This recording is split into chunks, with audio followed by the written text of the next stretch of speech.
Partial derivative भनेको चाहिँ कस्तो भन्दाखेरि u is equals to 3x square plus 3y square plus 4 भन्ने एउटा फङ्सन छ अरे होइन। यसलाई चाहिँ अब हामीले गर्न मिल्छ du बाई dx पनि गर्न मिल्छ, यो du बाई dy पनि गर्न मिल्छ। तर यो हामीले जेनरली यस्तो कुराहरू चाहिँ सिङ्गल भेरिएबल क्याल्कुलेट गर्छौँ, जस्तो y is equal to mx plus c टाइपको यस्तो यो अथवा m स्क्वायर क्युब बस यस्तो कुरामा चाहिँ हामीले यो अपरेसनहरू हामीले 11-12मा ब्याचलरमा पनि यस्तो अपरेसनहरू चाहिँ गऱ्यौँ होइन। अब पार्शियल डेरिभेटिभ भनेको चाहिँ के हो भन्दाखेरि यस्तो खालको जस्तो उ छ भने चाहिँ यो चाहिँ मल्टी भेरिएबल पनि त एक्स पनि आयो वाइ पनि आयो भनेपछि त दुईवटा भेरिएबल आयो। यस्तोमा चाहिँ हामीले एउटा नयाँ कुरा डिफाइन गऱ्यौँ, त्यसको नाम चाहिँ अब पार्शियल डेरिभेटिभ हो। अब यसले चाहिँ के गर्ने भन्दाखेरि जस्तो यसलाई चाहिँ यो डी लेखेर रिप्रेजेन्ट गर्दैन, यसलाई चाहिँ यो डियु बाई यो युमा ब्राकेट त्यतिकै लेख्दै डियु बाई डिएक्स भन्नु भने चाहिँ के गर्यौँ भन्दाखेरि अब 3x छ, अब यसको एक्स स्क्वायरको डेरिभेटिभ 2x हुन्छ, त्यसै गरी 3 2 जा 6 जस्तो यो 6x हो। अब यो चाहिँ उसको लागि कन्सट्यान्ट भयो क्या, अब कन्सट्यान्टको डेरिभेटिभ त 0 हो नि त।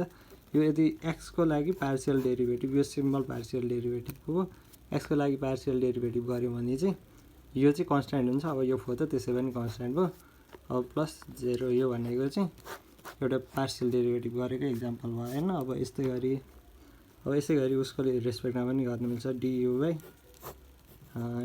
यो बेकारमा ब्राकेट लेखेँ 3। अब सिमिलरली यस्तै गरी 6x plus 0 plus 6x plus 0 यो चाहिँ अब ऊ भयो के अरे, यो चाहिँ अब जस्तो वाइको रेस्पेक्टमा पार्शियल यो डी भन्नु है, यो चाहिँ उनी हुन्छ डेल्टा टाइपको साइन हुन्छ, यो चाहिँ पार्शियल डेरिभेटिभ उसको रेस्पेक्टमा गऱ्यौँ वाइको रेस्पेक्टमा। अब यो त बेसिक कुरा हो। अब जस्तो यसको कहाँबाट आयो भन्दाखेरि चाहिँ जस्तो हामीले 11मा चाहिँ कुनै पनि फङ्सनलाई डेरिभेटिभ गर्दाखेरि डिवाई बाई डिएक्स भनेको चाहिँ एफएक्स प्लस डेल एक्स, एक्समा थोरै इन्क्रिज गरेर minus f x by del x यस्तो टाइपको केही फर्मुला पढाएको थियौँ होइन। Limit x tends to 0 del x tends to 0 हुँदाखेरि अब यसमा चाहिँ के भयो भन्दाखेरि चाहिँ यो चाहिँ डियु बाई डिएक्स भनेको चाहिँ कस्तो हो भन्दाखेरि चाहिँ limit del x tends to 0 f x plus del x, तर अब वाइ चाहिँ कन्सट्यान्ट हुने भयो क्या, यो चाहिँ एक्स वाइ मल्टी भेरिएबल भयो नि त, यो एक्स र वाइ दुईवटा भेरिएबल छ। अनिखेर एफ एक्स बाई अब डेल एक्स यस्तो टाइपको चिज हो। अब यो भनेको चाहिँ पार्शियल डेरिभेटिभ भनेको चाहिँ यो चाहिँ basic in case what is partial derivative भनेर सोध्यो भने लेख्ने कुरा चाहिँ यो भयो। अब यति नै हो यसको बेसिक इन्ट्रोडक्सन चाहिँ। एउटा क्वेसन चाहिँ लेखिराख्नु यसमा होइन। क्वेसन त्यहाँ कस्तो खालको क्वेसन सोध्छ भन्दाखेरि चाहिँ x square x cube plus y cube minus 3axy को चाहिँ अब फर्स्ट र सेकेन्ड पार्शियल डेरिभेटिभ निकाल्नु भनेर सोध्यो भने अब फर्स्ट पार्शियल डेरिभेटिभ भनेको त के हो र भन्दाखेरि जस्तो यो partial derivative first partial D by मतलब यो डी त भन्दैन यसलाई डेल्टा कि के भन्छन् होइन, डियु यसलाई यु भनौँ है, डियु बाई डिएक्स भनेको चाहिँ अब यसमा के भन्दाखेरि 3x स्क्वायर यो कन्सट्यान्ट भएर यो 0 भयो, वाइ त किनकि एक्सको रेस गर्दा वाइलाई कन्सट्यान्ट मान्ने हो त्यही भएर यो 0 भयो। अब 3axyबाट यो वाइ 0 हो, अनिखेर अब यो माइनस यो वाइ 0 भयो भन्दा पनि यो वाइ चाहिँ कन्सट्यान्ट भयो, यो के अरे अलि भन्ने तरिका मिल्नु चाहिँ यो वाइ चाहिँ कन्सट्यान्ट जस्तो बिहेभ गर। अब यो एक्सको चाहिँ डेट हो अनि माइनस 3ay आयो। अब यसै गरी डियु बाई डिवाई गरेर भने यस्तै गरी 3y स्क्वायर माइनस 3ax भन्ने आउँछ, दुईवटा आउँछ। अब यसलाई फेरि डेरिभेटिभ गरिदियो भने चाहिँ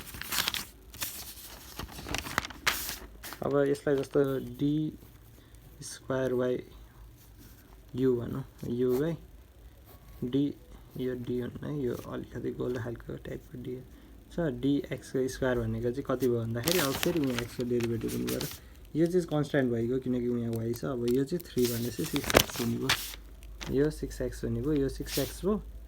अनिखेर अब यो अलिकति D square u by dx भनेपछि डिवाई स्क्वायर हुन्छ। मतलब डी हुन्न, यो अर्को टाइपको डी हुन्छ, यो डिएक्स स्क्वायर भयो। अब यहाँ वाइ स्क्वायर भयो होइन। अब यो अब यसको लागि पनि 6x भयो, के अरे 6x भयो भने 6 यहाँ वाइ स्क्वायर हुन्छ है, स्क्वायर छुटेछ। यहाँ वाइ मतलब उसको डेरिभेटिभ क्युबको डेरिभेटिभ कम भयो नि होइन। अब यो वाइ स्क्वायरबाट यहाँ पनि 6y हुन्छ भनेपछि अब यो चाहिँ सेकेन्ड डेरिभेटिभ थर्ड डेरिभेटिभ निकाल्छौँ नि, D square why by dx square टाइपले। त्यसै गरी अर्को अब यस्तोमा पनि पार्सियल डेरिभेटिभको पनि अर्को हुँदै जानुपर्छ। अब अर्को एउटा नोटेसन छ डी बाई डिएक्स गरेर यहाँ d y by d x type, x भनेपछि यहाँ वाइ हाल्दिउँ होइन। यो भनेको चाहिँ के हुन्छ भन्दाखेरि यो चाहिँ नोटेसन हो है। यो डी स्क्वायर यो वाइ नभनौँ यु भनौँ किनकि हामीले अगाडिदेखि यु युज गरिरहेको छ नि त। D square u by d x d y हुन्छ। अर्को के पनि गर्न मिल्छ भन्दाखेरि चाहिँ डी बाई डिवाई, अब d u by d x, यो डी भन्दा पनि यो यस्तो हुन्छ, अलिकति घुमेको हुन्छ, लेख्ने बानी नभएर डी लेखे गरी होइन। अब यो d square u by dx, यो डी भन्दा पनि यस्तो। अनिखेर अब यो चाहिँ यो दुइटा चाहिँ डिवाई डिएक्स, यो एक्स वाइ र यो चाहिँ इक्वल हुन्छ भनेर हामीलाई जस्तो प्रुभ गर्न इनकेस प्रुभ गर्नु यो इक्वल हुन्छ क्या। अब यो प्रुभ गरिदिउँ न होइन यहाँबाट। जस्तो हाम्रो अघि अब यो भनेको त के हो भन्दाखेरि यहाँ डी बाई डी, अब डियु बाई डिएक्स गर्नु, यो डी बाई डिएक्स। अब यसको भ्यालु त हामीले अगाडि निकालेको छौँ नि त, यो चाहिँ प्रुभ गर्न आँटेको यो दुइटा चाहिँ इक्वल हुन्छ भनेर।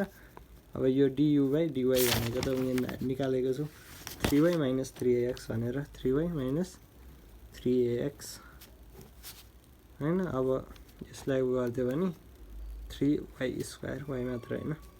अब के भयो भन्दाखेरि अब एक्सको रेस्पेक्टमा यसलाई डेरिभेटिभ गऱ्यो भने त माइनस 3a, किनकि यो वाइ कन्सट्यान्ट भएर यो त पुरै टर्मै कन्सट्यान्ट भयो नि त, सरी यो 3a भयो। अब यसै गरी यो पनि सिमिलरली त्यही गर्दाखेरि डी बाई डिवाई भनेको कति हुन्छ भन्दाखेरि 3x माइनस 3ay हुन्छ। यहाँ निकालेको 3x स्क्वायर यहाँ निकालिसकेको छौँ नि त हामीले।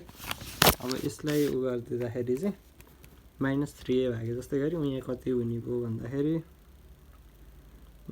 3x स्क्वायर भनेपछि माइनस 3a नै हुने भयो भने भनेपछि त के प्रुभ भयो भन्दाखेरि त यो भनेको त d square u by d x d y भयो। अब यो डी स्क्वायर के हो यो d square u by d y d x हो क्या अरे यो होइन। अब यो दुइटै बराबरी भयो, यो दुइटै इक्वल आयो नि त भनेपछि हाम्रो के प्रुभ भयो भन्दाखेरि d square u by d x d y, अनि यो d square u by delta भन्नुपर्ने चाहिँ डी नै भन्ने होइन, यो डी वाइ बाई एक्स यो दुइटा बराबरी हो भनेर यहाँसम्म प्रुभ भयो नि त। अब हामीले यो चाहिँ एउटा प्रोपर्टी हो, त्यही प्रोपर्टी प्रुभ गरेर यो बेसिक इन्ट्रोडक्सन टाइपको भयो, यति त आउँछ नि होला होइन। ल